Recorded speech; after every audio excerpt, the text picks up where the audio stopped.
मुल्लानी लेकर आओ, मेरे लिए मुस्लिम लड़की अय्याशी के लिए लेकर आओ।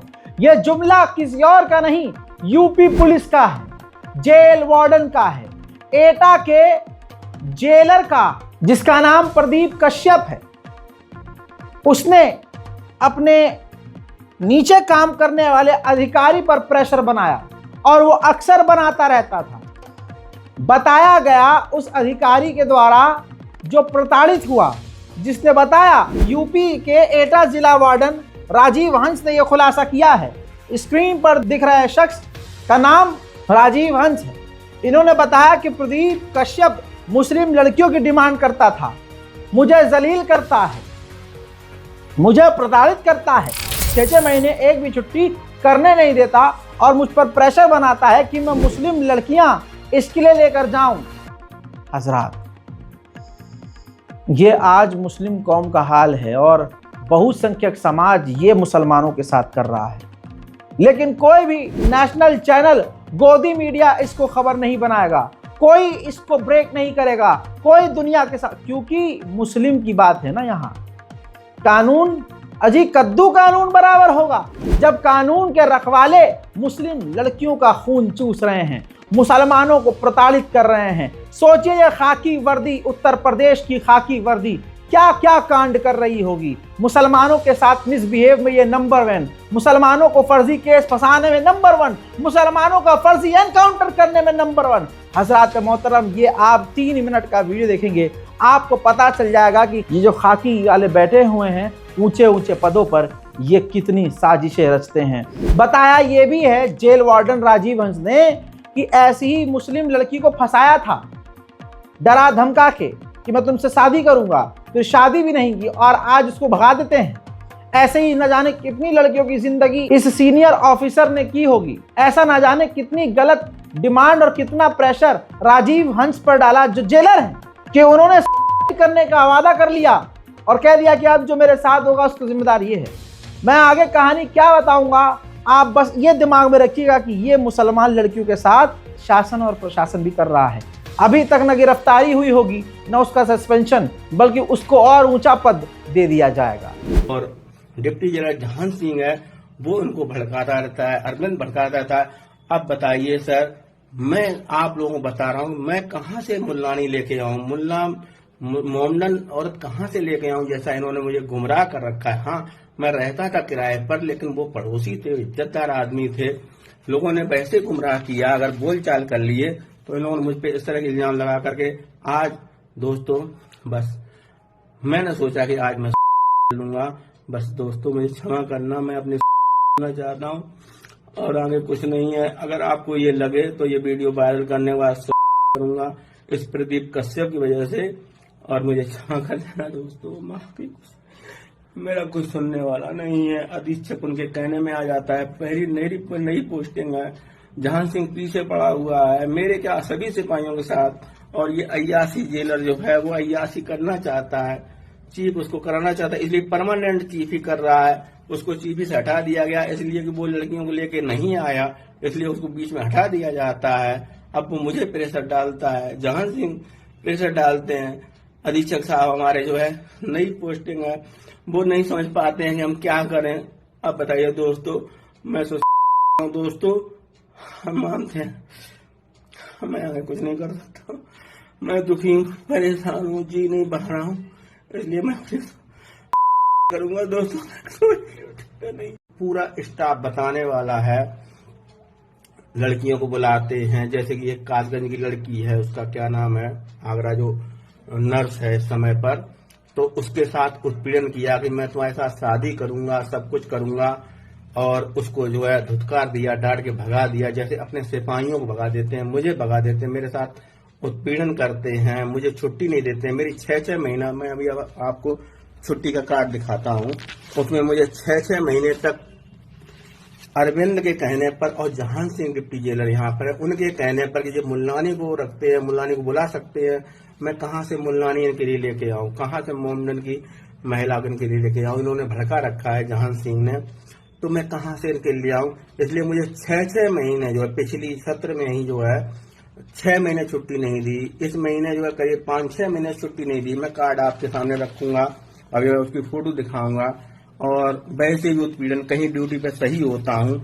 आज ही का वाकया है कि मैं छुट्टी अपने जो है ड्यूटी ऑफ करके आ रहा था, बगिया में गया, मुझे कुछ बात करनी थी बगिया वाले इंचार्ज से। तो वहाँ जो है दुनिया भर का बंदियों के सामने बेइज्जत करते हैं। एक बार भंडारे में जाकर के हमारी ड्यूटी थी, वहाँ गाली गलौज करके आए प्रदीप कश्यप जेलर। तो वो कहते हैं कि मुल्लानी को लेकर के आइए मेरे पास। अब बताइए मोमडन महिला में कहाँ से लेकर के आऊं? वो उनकी यही डिमांड है। और यहाँ पर उन्होंने कासगंज की एक महिला लड़की को गुमराह कर रखा है शादी के लिए। अब वो बार बार कहती कि भाई तुमने शादी का झांसा दिया कि मैंने शादी नहीं की है, अब तुम कह रहे हम नहीं रखेंगे।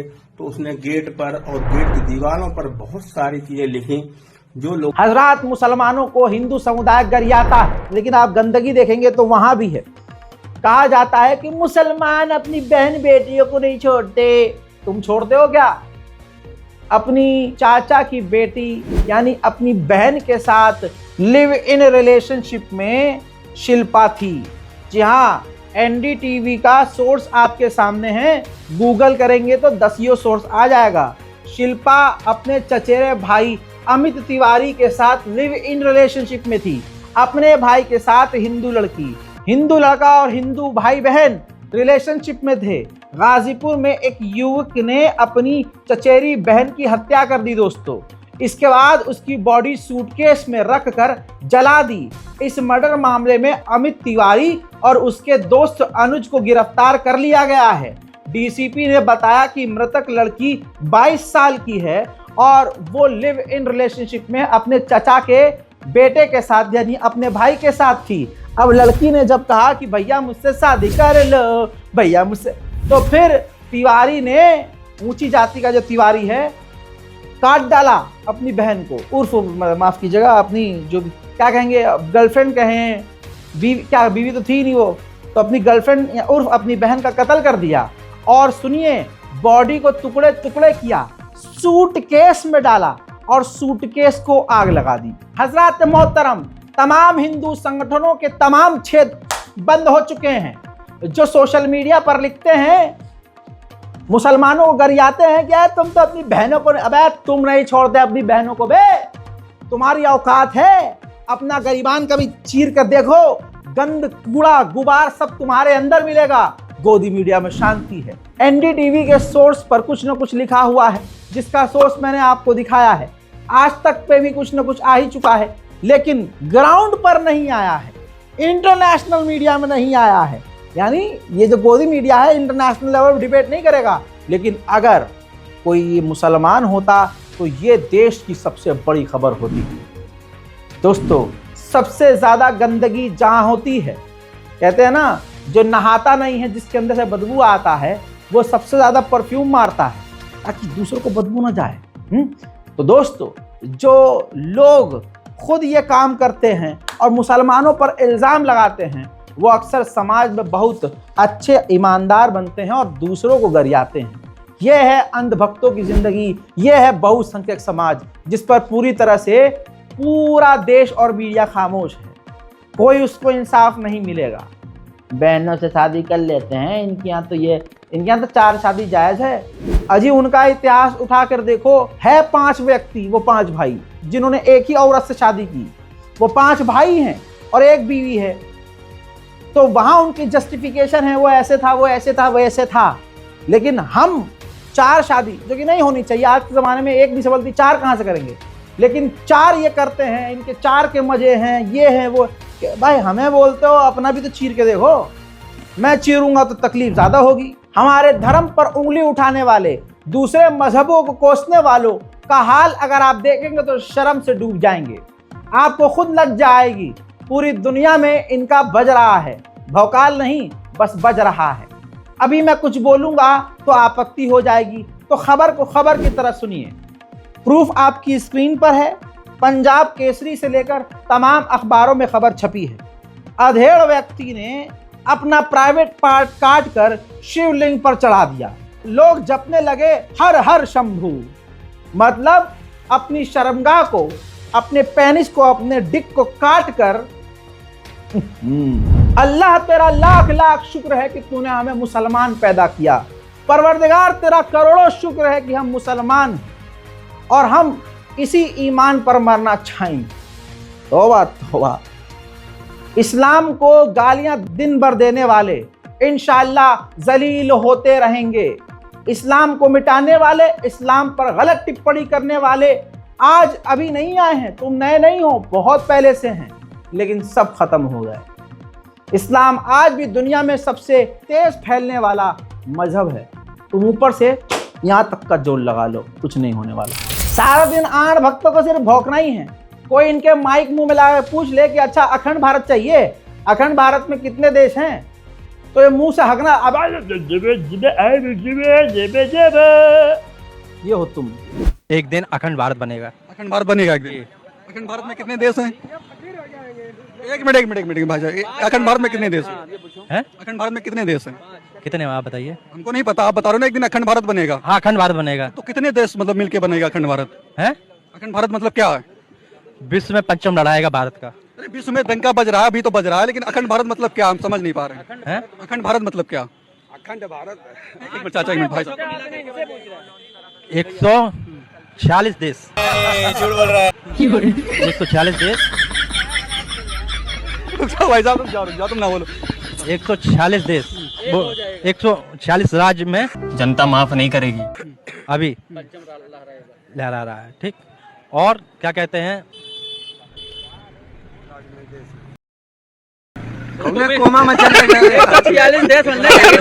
अरे रुक जाओ बोलने दो भाई, बोलने दो। गौमूत्र और गोबर एक की मिनट। दवा भेजा जाए। क्या सीन है। एक मिनट बोलने दो चाचा, एक मिनट बात बोल भाई अरे आप खत्म, bye bye, tata, good bye, गया।